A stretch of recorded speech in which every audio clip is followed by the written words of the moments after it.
ठाउँ त पुरानै हुन्छ, तर तपाईको यात्रालाई नयाँ बनाउने कोसिस गर्नुहोस्।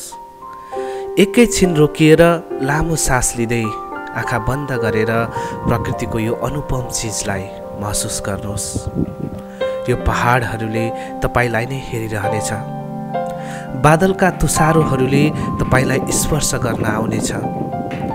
यो एक पल तपाईको जीवनको सबैभन्दा महत्त्वपूर्ण क्षण बन्नेछ। तपाईले पहाडको टुप्पामा बादलले वरिपरि ढाकेको देख्नु भएकै होला, तर त्यही टुप्पामा गएर एकैछिन उभिएर वरिपरिका बादललाई स्पर्श गर्ने कोसिस गर्नुभएको छ। यो साँच्चै आनन्ददायी हुन्छ। आज म तपाईलाई यही पहाडको टुप्पामा पुर्याउने छु, पाँचथर जिल्लामा रहेको सुन्दर ठाउँ हिले डाँडा।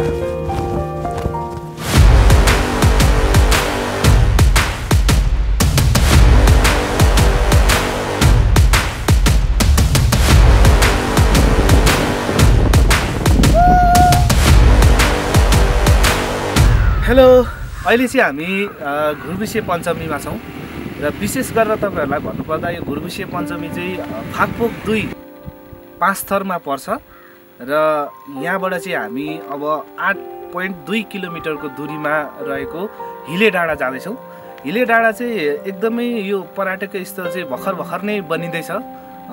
विशेष गरेर यसको प्रचार प्रसार अलिकति धेरै भएको देखौँ न हामीले इन्टरनेटमा सर्च गरौँ र यो एकदमै राम्रो डाँडा छ। यो हिले डाँडामा चाहिँ अहिले स्थानीय पर्यटकहरू चाहिँ एकदम झुमिने गर्दछ र हाम्रो यात्रा चाहिँ त्यहाँसम्मको रहनेछ। घुर्बिसे पञ्चमी तपाईँहरू आउन चाहनुहुन्छ अनि यहाँबाट चाहिँ हिले डाँडा जान चाहनुहुन्छ भने चाहिँ यो घुर्बिसे पञ्चमी आउनको लागि चाहिँ तपाईँ दमकबाट सिधै लारुम्बा अनि रवि सप्तमी हुँदै पनि आउन सक्नुहुन्छ र एकदम रमाइलो हुनेछ। आजको भ्लग तपाईँहरूलाई एकदम राम्रो तरिकाले हामी प्रस्तुत गर्ने कोसिस गर्छौँ। हाम्रो भ्लगलाई हेर्दै गर्नुहोला। तपाईलाई एउटा कुरा थाहा छ, कहिले कहिले म यात्रा गर्दा अरू नै कुरा सोचिरहेको हुन्छु, अन्त कुनै दुनियाँमा हराइरहेको हुन्छु, तर वास्तवमा यात्राको मजा त यात्रासँगै रमाउनु रहेछ। सबै कुरा बिर्सिएर आँखाले देखिएका यी पहाडहरू, यी गोरेटोहरू, पहाडसँग झुमिएका यी कुहिरोहरू अनि सुन्दर घरहरू, यी चिजहरूले मनमा बेग्लै किसिमको आभास गराउने रहेछ।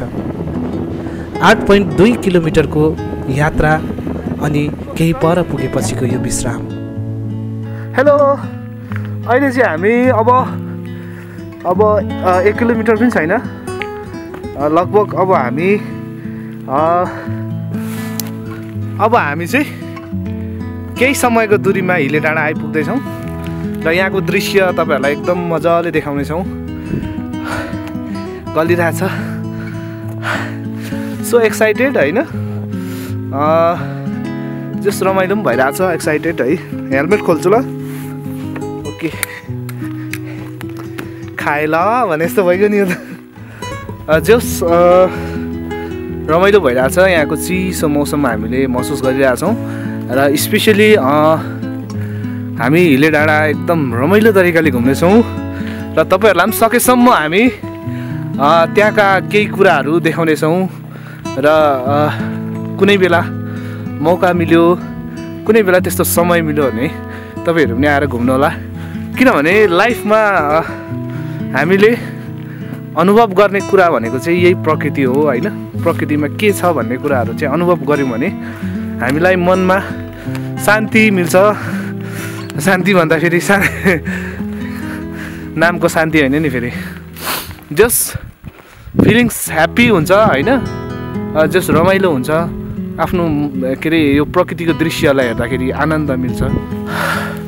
एकदम गलिरहेछ है यहाँनिर, एकदम ठाउँ यस्तो छ, गल्ली पनि रहेछ, यहाँ हुस्से पुरा लागिरहेछ है। यो हामी बाटोमा छौँ, अब केही समयपछि चाहिँ हामी हिले डाँडा पुग्छौँ। लेट्स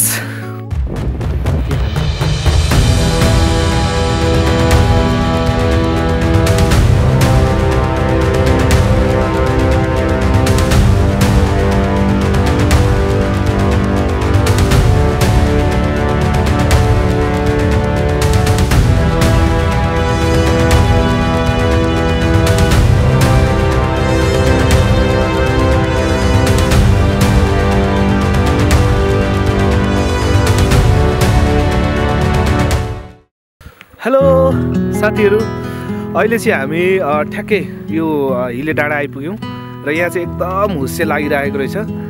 यो विशेष गरेर यो ठाउँ चाहिँ यहाँको स्थानीय हाम्रो बोजूहरूसँग यहाँ बहिनी दिदीहरूसँग बुझ्दाखेरि चाहिँ यो चाहिँ मिक्लाजुङ गाउँपालिका पर्दो रहेछ। 5 थरको मिक्लाजुङ गाउँपालिका 1 र 2 को बोर्डर पर्दो रहेछ। यो चाहिँ एकदम अहिले चाहिँ है देखिराख्नु भएको छ, यहाँनिर एकदम बन्जर खालको एकदम हरियाली छैन, तर पनि राम्रो छ दृश्य, एकदम राम्रो लागिरहेछ हामीलाई, हुस्से एकदम लागिरहेछ। वर्षको यो घाम लागोस् भन्ने हाम्रो ठुलो इच्छा छ, किनभने यहाँ घाम लाग्यो भने चाहिँ यहाँको एकदम खुलिन्छ। मौसम खुलेपछि चाहिँ हामीले एकदम तपाईँहरूलाई यहाँको दृश्यहरू देखाउन सक्छौँ। हामी यो ठाउँमा इन्जोय गरिरहेछौँ। मसँग मेरो साथी हुनुहुन्छ, हामी मुनाल प्रोडक्सनको टिम चाहिँ आज यहाँ आएर हेर्दैछौँ। र विशेष गरेर हामीले हिजो हाम्रो वेडिङमा चाहिँ हामीले वेडिङ खिचेको थियौँ यो रविमा, र त्यहाँका 1-2 जना हाम्रो साथीहरू पनि आउनु भएको छ। म भरसक प्रयास गर्छु साथीहरूलाई देखाउने, तर मान्नुहुन्छ हुन्न। हेलो साथीहरू, एकदम ठिक छ नि? एकदम ठिक छ। हामी चाहिँ वेडिङमा भेट भएको थियौँ है। जस हिले डाँडा रमाइलो लागिरहेछ, एकदमै रमाइलो लागिरहेछ। यहाँको थोरै परिचय पनि। हजुर, परिचय नमस्कार सबैलाई, मेरो नाम निशान्त इजम लिम्बू, घर मेरो दमक झापा। आज खास भन्नुपर्ने भने हामी यो ठाउँमा चाहिँ साथीको बिहे सकेर यसो घुम्ने माहौल खोज्दै यो ठाउँको सिनेरी यसो हेरौँ भनेर आएको। अलिकति हुस्से लाएर चित्त दुखेको छ, तर ठिकै छ, यो ठाउँ आउनु पाइयो, रमाइलो भयो। रमाइलो छ एकदम। हाम्रो संयोग भेट भयो नि त होइन। अब हिजो त्यस्तो प्लानिङ त थिएन हाम्रो यहाँ आउने होइन, हामी पनि आयौँ, तपाईँहरू पनि आउनुभयो, भेट भयो, खुसी लाग्यो है। दिदी तपाईँको नाम के हो? फुलकुमारी। के थरी हुनुहुन्छ? चामलिङ राई है। ए, तपाईँ चाहिँ यहाँ हिले डाँडामा यो दोकान थापेर बस्नु भएको है? होइन, एकदम मलाई राम्रो लाग्यो यहाँनिर, यस्तो मजाले तपाईँले बसिराख्नु भएको छ।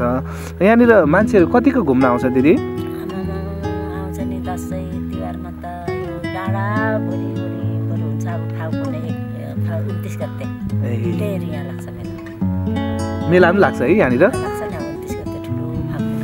ए दिदी, यो के अरे के गाउँपालिका पर्छ कि के पर्छ यो? ए, मिक्लाजुङ गाउँपालिका, हिले डाँडा भन्छ है यसलाई?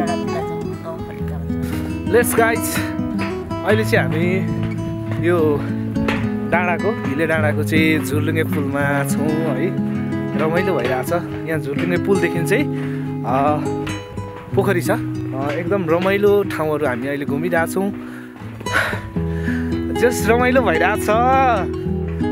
के छ अनि भाइ, ठिक छ? रमाइलो भइरहेछ। अहिले भर्खर हाम्रो चाहिँ क्यामेराको ब्याट्री सिद्धिएर फेरि चेन्ज गरेको छौँ। खिच्दै कहिले कहिले त्यस्तै हुन्छ गाइस। रमाइलो छ, रमाइलो छ।